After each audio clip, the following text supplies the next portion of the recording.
I invite you to get comfortable in your chair, let your feet find the floor, and turn inward with me now for a moment of prayer and meditation. The words of William Blake. Joy and woe are woven fine, a clothing for the soul divine. Under every grief and pine runs a joy with silken twine. It is right, it should be so. We were made for joy and woe. And when this we rightly know, through the world we safely go. And when this we rightly know, through the world we safely go. This week we have held so much. In Thursday, in homes and churches, in soup kitchens, hands were held across the table. Prayers and blessings of gratitude and thanksgiving echoed across the country. We remember the joy of the feast, of family, of friends. We remember the power of gratitude to open us up, to free us from the burden of a hardened heart. We remember that despite all our differences, we sometimes do come together, finding unity in the common gifts of an abundant and generous world. As we remember the roots of our tradition, the first Thanksgiving feast, we also remember the tragic history of injustice that followed. A celebration of joyful family and food is bound together with the grief that holds deep in this land and in the lives and cultures greatly changed. Our hearts hold so much. Hearing the news out of Ferguson, Missouri, another black man killed by white police with seemingly no accountability. Outrage, angry, frustration, helplessness, maybe even a feeling of overwhelm, grief, guilt. On Tuesday night, several of us gathered on the University of Rochester campus to remember what had happened in Ferguson and what is happening in this country now. We sang into a cold, dark night, linking hands and chanting, "Black Lives Matter. Black Lives Matter."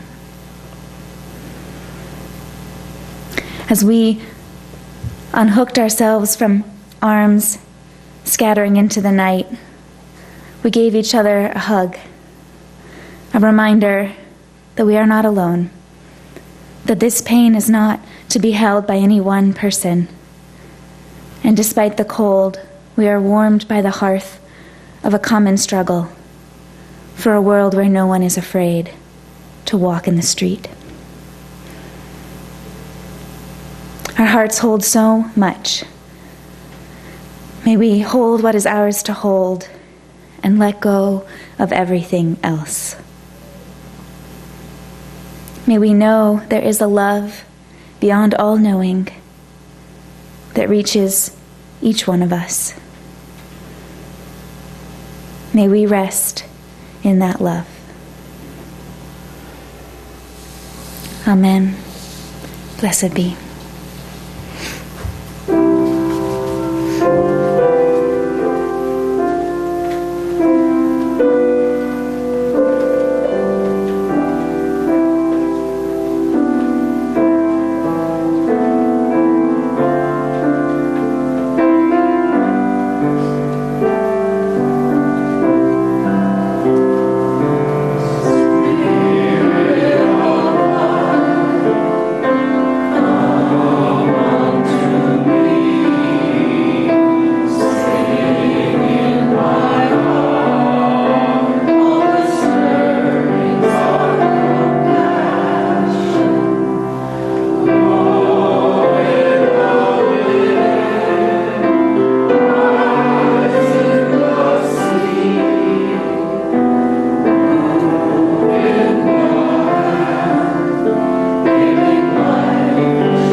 It is a good morning.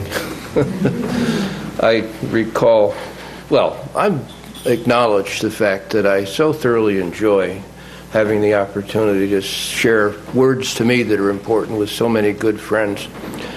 The first time I did this, probably 10, 11 years ago, I asked Maureen, what's appropriate attire?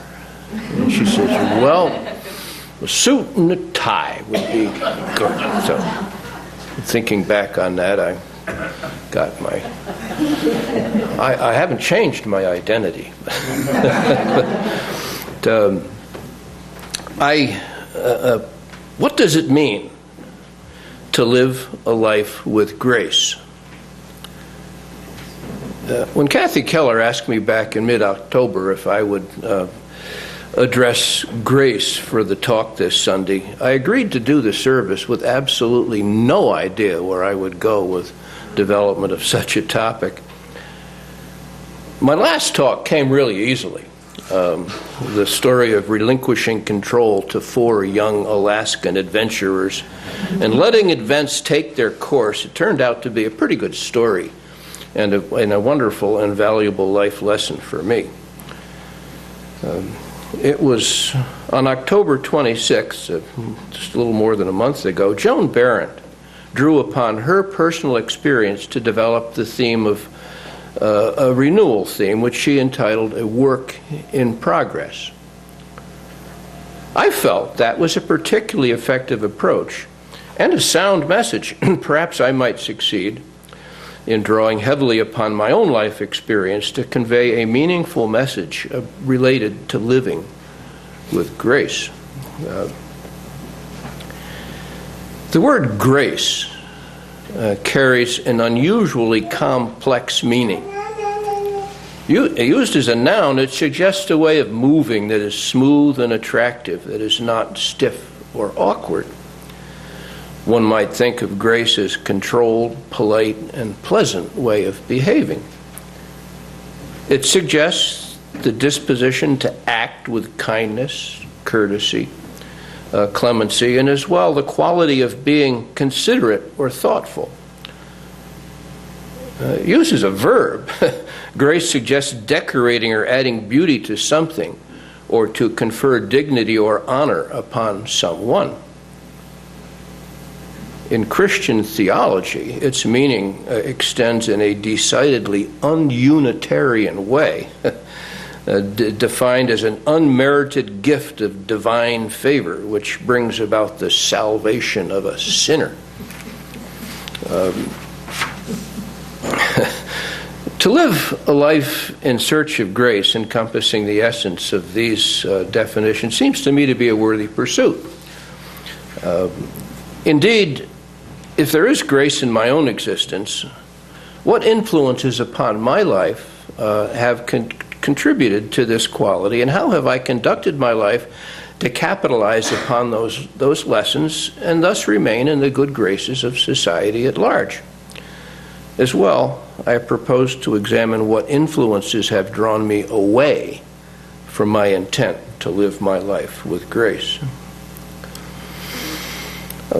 Fairly said, I believe I did, for the most part, conduct my earlier existence with intent to earn the favor and goodwill of all with whom I might come in contact. Having made that statement, a whole series of memories flood my mind's eye, reminding me I have indeed experienced a lapse here and there, which soundly eliminates me from having been a perfect little boy. Reliable sources confirm the fact that I was a neighborhood terror with my hickory slingshot and boomerang that never did come back, and a 7-foot dogwood bow with 36-inch homemade arrows. But looking back, I shot one of those arrows way up into a tree. I think I was aiming at a squirrel and didn't think much about it. And the tennis professional came walking out of the tennis courts with my arrow in his hand. It had landed between him and his trainees. And, childhood lapses. Looking back over the span of my years, I see very clearly an evolution of my interface with family members, friends, adults, authority figures, and various school environments, my congregational church, and a good many other components of my connections with human society. First and foremost, I must grant my mother and father major credit for whom I have become. The endowment of abilities, be they physical or mental, I derived from the genetic constitution of both of my parents. At various stages in my development, the development of my personality, my sense of being pleasant, courteous, kind, and considerate seeped into my being. The expectation that I behave with grace arose, I suspect, largely from the very strict standards imposed upon me by my father. I did live in fear of the reality of harsh discipline that would certainly result from any major behavioral transgression. The application of the leather belt upon my bare bottom happened very rarely, but without question, though, the desire to avoid this experience strongly conditioned my decisions to stay within the expected behavioral guidelines. I suspect as well that respect of authority, in general, developed with the awareness of the consequences of misbehavior.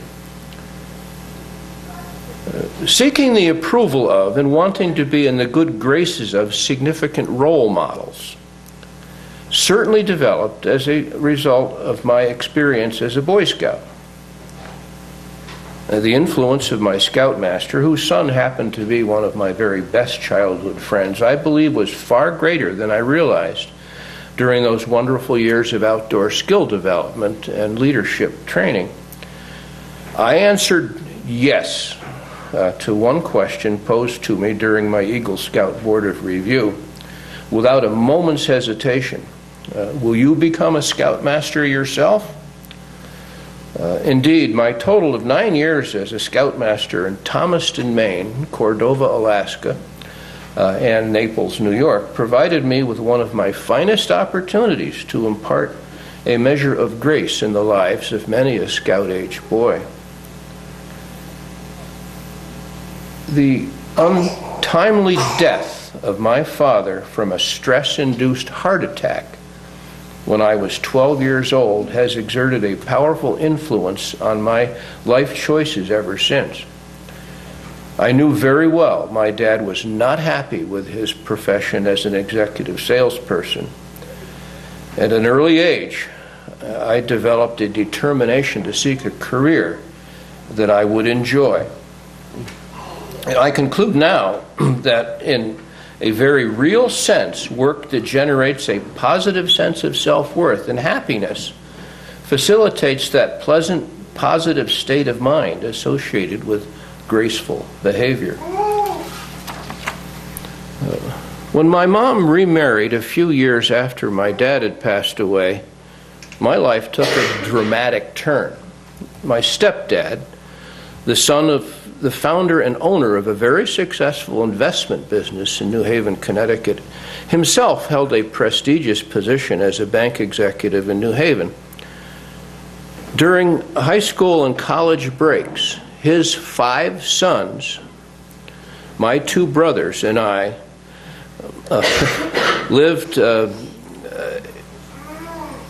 shared a home in the Brooksville estate in Cheshire, Connecticut, which actually is the source of the folks who settled Cheshire, New York. All 7 of my brothers attended the Hotchkiss Preparatory School in northwestern Connecticut, and subsequently 5 of them graduated from Yale University. Aside from the fact I was devastated by sibling rivalry with mostly super-achieving brothers, I found myself enmeshed in the expectations that derive from being a member of an elite social class. The New Haven Country Club, the debutante celebrations and other such social gatherings were, I suppose, intended to give a validation of my elite status. My escape from what were debilitating pressures came with my retreat, whenever possible, to the forests behind my home in Cheshire, Connecticut. And ultimately, I did attend a preparatory school near Santa Barbara, California, which was a major turning point in my life. But if indeed my existence had been graced by the social standing and economic resources of my family, I found recognition of such to be disquieting.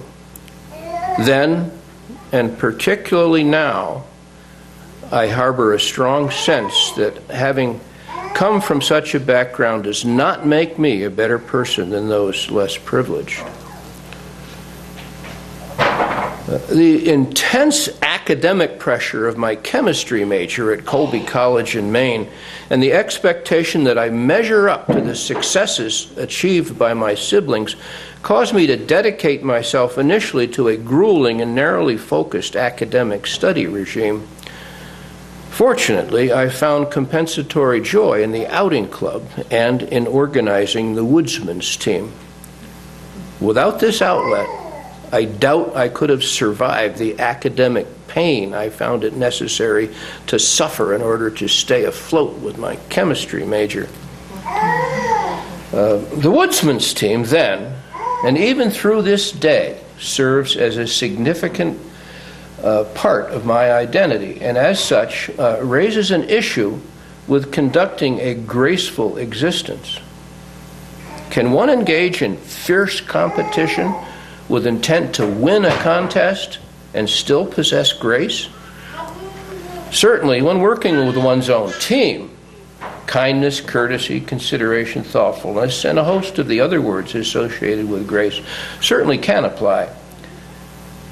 Many folks feel the loss of self-esteem as a consequence of losing any sort of contest might damage individual development.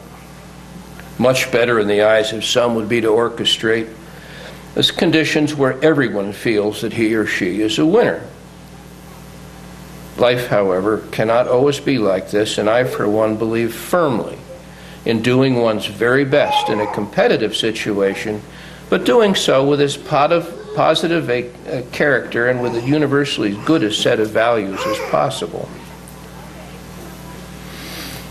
My draft lottery notice arrived in the fall of 1968, indicating my number in the sequence of 365 possible birth dates was 58.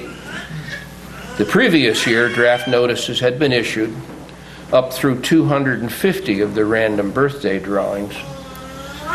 Were ever there a graceless situation, to my mind, it would be engaging in any form of warfare. The mission of the United States Coast Guard to save lives and property seemed infinitely superior as an option. I enrolled in the Officer Candidate School in Yorktown, Virginia, and 90 days later shipped off to Alaska as a deck watch officer above the United States Coast Guard cutter Sedge on the east end of Prince William Sound. This experience solidified my love for Alaska. Since then, frequent travel experiences to and ultimately undertaking the construction of a retirement getaway north of the Arctic Circle continues to highlight my existence.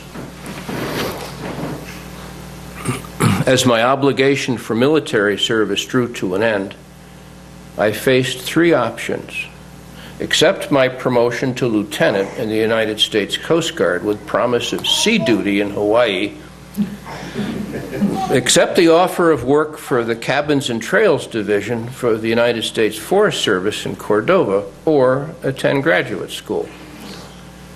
As a consequence of some soul searching, I came to see my supposed elite status as an officer in the Coast Guard, orchestrated by design to be superior to that of enlisted men, that ran contrary to my worldview. I chose to pursue a graduate degree in forestry at Utah State University in Logan, Utah. In this pursuit, I thrived, so much in contrast to the academic and seemingly unconnected nature of my undergraduate study of chemistry. Forestry turned me alive. My childhood love of the forest had application to serving the environment as a land steward. Unfortunately, or perhaps fortunately, employment positions as a forester proved to be exceedingly scarce as I approached the end of my graduate degree program. My application for teaching positions struck gold. In 1972, I accepted the offer to serve as an instructor of natural resources at the Community College of the Finger Lakes in Canandaigua, New York. And by the grace of good fortune, this position could not have been more perfect for me. I look back upon those early years as an instructor with a clear recollection of my perceived need to prove myself in the eyes of both my students and my colleagues. The status and recognition I did not experience in the presence of my siblings left a permanent gap in my self-concept. I never did gain the confidence, or for that matter, the willingness to engage in the world of faculty politics. Though I did my fair share of committee work and did accept the call to serve in a faculty leadership capacity far more often than I wished, my strength as a teacher and my ability to develop educational opportunities based on hands-on field experience became my trump cards. I believe I am able to track the evolution of my teaching strategy from what I now consider to be a virtually graceless authoritarian lecture method to a student-centered, student-initiated seminar style of learning. A course that resulted from 6 wonderful months of study while on a sabbatical leave in a cabin on the shores of a remote lake in Maine. I entitled Sustainable Earth, Spiritual and Scientific Consilience. This became far and away my most successful academic course. A supportive, encouraging learning environment where students prepare, present, and then process feedback immediately goes a long way in developing interactive skills and enhancing self-confidence. I feel that many more of those words defining grace apply to such a learning environment than to an autocratic teacher speaks only environment. Wherever there a teaching opportunity for the graceful interchange of ideas within a stimulating environment, I would claim the nature-based field experiences I had the distinct privilege to orchestrate to be the ultimate situation. Sharing a month's time with a self-contained small group of compatible souls, experiencing the extraordinary beauty of Costa Rica, Belize, Wilderness, Alaska, with a myriad of interconnections and living lessons reveals an elegance of beauty, form, motion, and action that, to my mind, epitomizes grace. June of 2011 marked the date of my retirement from 39 years of teaching at now Finger Lakes Community College. Knowing that I would miss the day-to-day interaction with students and faculty friends, I launched into an unknown consequence of such a life change that faces any new retiree. The elimination of the pressures of evaluating papers and exams, participation with faculty task forces and all manner of department and committee meetings lifted away a huge measure of stress associated with all of these previous work sessions. The option to choose to do only what I wish to do it whenever I felt like it, to come and go as I pleased, visit family, and particularly cash in my frequent flyer miles to such places as New Zealand, Mexico, Oregon, and Maine, created in my sense of well-being, what I do not feel is too much of a stretch to call grace. As I look back upon my years as a wilderness trip leader, teacher, coach, parent, and now grandparent, how might I capsulize my message? And through my words and actions, what advice might I offer to one who would add grace to his or her existence? Composing the answer to this question happened when the FLCC Faculty Association asked me if I would speak on their behalf to the graduating class at the commencement ceremonies of May of 2011. Already I have taken liberties to expand upon the definition of grace. Here again, allow me to drift a bit to suggest the concepts of grace and success are not too far apart. In my address to students, I said, success is in our nature. What is it about FLCC that drives this very evident success? When I look inward, I ask, how is it possible that students at FLCC could succeed so well as lumberjacks, competing against teams from four-year forestry universities? In the 65-year history of the Woodsman's Championships, the men and women from FLCC have carried home their respective trophies a total of 32 times. I believe that the faculty at FLCC displayed the same level of dedication and sense of purpose that I and my coaching staff are able to share with the Woodsman's team. Certainly, other qualities exist. I mean, call it inspiration, call it instilling confidence, call it sharing passion, call it really caring. It all comes down, though, to one living concept, a powerful concept capable of healing our entire planet. Indeed, a guiding philosophy I choose to incorporate in one simple word: love. Yes, I said love. Okay, again, love is not exactly the same as grace, but the caring, giving, sharing, and thoughtful consideration carries enough of the intent that I feel I can ask you to go in grace and to go in love. So let it be.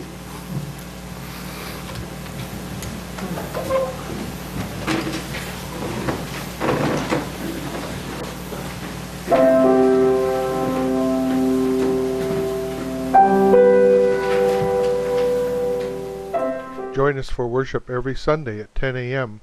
at the Unitarian Universalist Church of Canandaigua, a welcoming congregation. We are located at 3024 Cooley Road, 4 miles west of South Main Street, Canandaigua, just north of the intersection with Routes 5 and 20. Look for the blue signs just before the turn.